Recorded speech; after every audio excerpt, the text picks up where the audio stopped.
Welcome to the Verint Guard Center training course. In this module, we will review the common designs for Guard Center and how they might be used in several scenarios.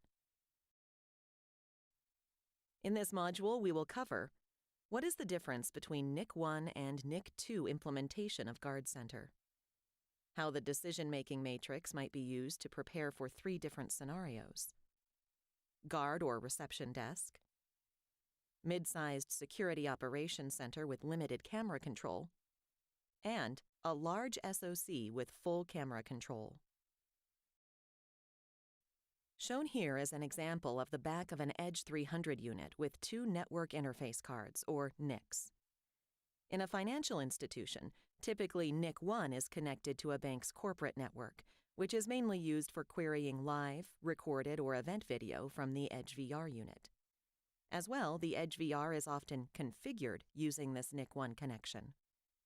Most often, NIC 2 is connected to the video LAN, meaning the network on which video from the CCTV cameras and external storage would reside.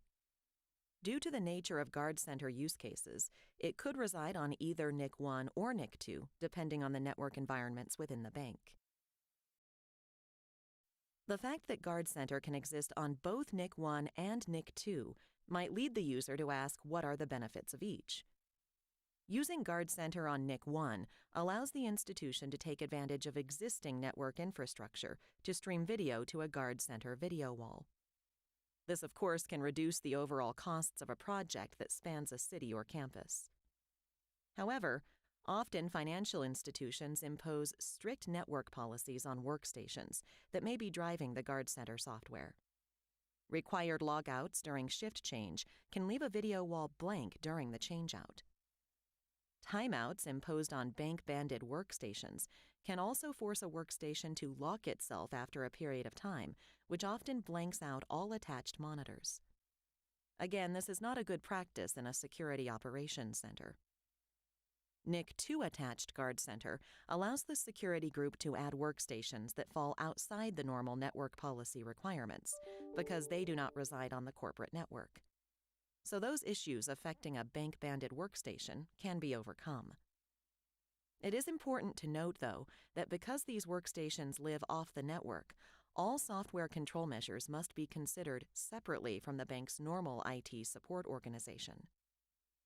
Some items that become important are keeping Microsoft and antivirus patches up to date. Often because the workstation lives outside the network, it is necessary for a technician to be on site for any software updates, whether for service or maintenance. In the Resources section of this course, the Decision Matrix Guide can be found. Take some time to download and review as you are able. Much of the information will be covered in this training course. However, having this guide handy when designing and implementing Guard Center installs will help. In this guide, we review the Guard Center application and assumptions around its use. We also review the different typical configurations. The guide also covers several of the most common questions and answers required to have a successful installation. The guide is rounded out with monitor and tile considerations, as well as camera control. Let's drill down into the different scenarios mentioned earlier, and we'll start with a simple guard or reception desk. In many cases, the idea is to have a guard shack for a parking lot or a reception desk at the entrance to a corporate facility. The guard or receptionist doesn't necessarily need to have any interaction with the video, except to view the screens for general overview. The simplest implementation would be to add a decoder into the environment as a remote monitor and configure the cameras to stream all the time from the Edge VR. Now, technically, this decoder could reside on either the corporate network or the video LAN. The 2201 decoder can stream up to 16 cameras, depending on frame rate and resolution.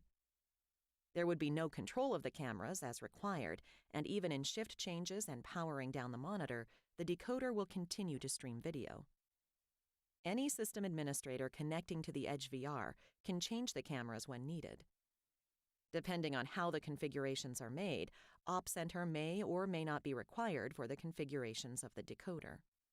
But in general, Op Center will always be present in a Guard Center installation.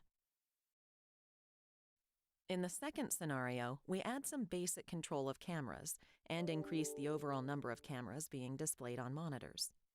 And in this case, the customer banded workstation is being utilized with log-offs and lockout requirements removed, with an exception from the IT department.